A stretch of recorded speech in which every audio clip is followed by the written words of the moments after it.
preaching.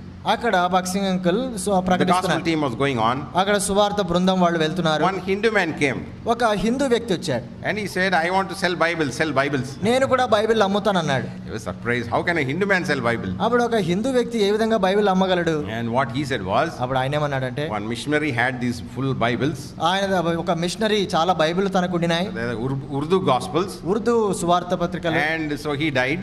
ఆయన చనిపోయాడు. So I bought that books so ఇప్పుడు ఆ పుస్తకాలన్నీ నేను కొనుక్కున్నాను. that I can make more money. తద్వారా దాని ద్వారా వచ్చే డబ్బుల ద్వారా నేను ఎక్కువ సంపాదించవచ్చు So అనుకున్నాడు. he was trying to sell. He went to Bible Society of India. ఆ తర్వాత ఆయన బైబిల్ సొసైటీ ఆఫ్ ఇండియా అక్కడికి వెళ్ళాడు. They said, no, we don't want. మాకు ఈ పుస్తకాలు అన్నీ వద్దని Then they gave a చెప్పారు. reference.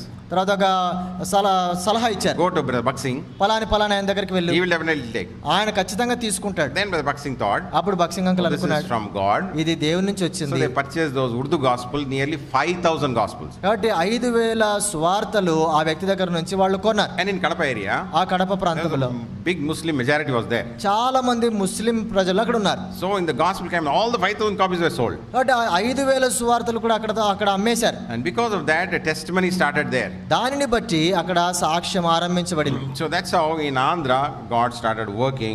ఆ విధంగా ఆంధ్రాలో దేవుని పని ఆరంభించబడింది. And in Chennai, in Jehoshama, యెహోషాములో one day one big fat man came. ఒక లావుగున్న వ్యక్తి వచ్చాడు. He said, my wife is, he heard about Brother Baksing. He heard about Brother Baksing. సౌడు బక్సింగ్ అంకుల్ గురించి తాను విన్నాడు. And his wife was sick. తన భార్య జబ్బు చేసింది. And doctors could not give hope. Doctors అన్నారు ఇంకేమో బ్రతకదన్నారు. Then he said, I will go and meet Brother Baksing. అయితే ఆయన అనుకున్నాడు, నేను బక్సింగ్ అంకుల్ని వెళ్ళి కలుస్తాను So అనుకున్నాడు. he went to meet Brother Baksing. బక్సింగ్ గారిని కలిశాడు. I think most probably, if it is right, that should be a different name given to him. He's called Happy Paul. ఆయనకు వేరే పేరు ఇవ్వబడిందని అనుకుంటున్నాను. నాకు తెలిసినంత వరకు ఆయన పేరు happy Paul. A very fat man. చాలా లావుగా ఉంటాడు. He's a goldsmith.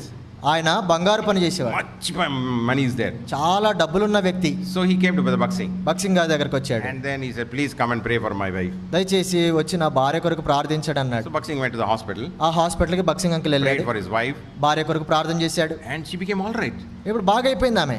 And the whole family of 8 members, they went to Jehoshama. కాబట్టి ఆ కుటుంబంలో ఉన్నటువంటి వాళ్ళందరూ 8 మంది కూడా జెహోషామాకి They వెళ్ళిపోయారు. come from a place called Produttur. Proddatur అనే ప్రాంతం నుంచి వాళ్ళు వచ్చారు. So they invited Baksing uncle to Produttur. కాబట్టి వీళ్ళు బక్సింగ్ అంకుల్ ని ప్రొద్దుటూరుకి ఆహ్వానించారు. And that's how gospel and the testimony was started there. ఆ విధంగా సువార్త విస్తరించింది, సాక్ష్యం కూడా అక్కడ ఏర్పడింది. And Happy Paul uncle's, I think his son-in-law, Christopher, he also started ministering there. తర్వాత హ్యాపీ పాల్ అంకుల్ వాళ్ళ అల్లుడు క్రిస్టఫర్ గారు తాను కూడా దేవుని సేవ జరిగించాడు. How much he was closely walking with God, obeying step by step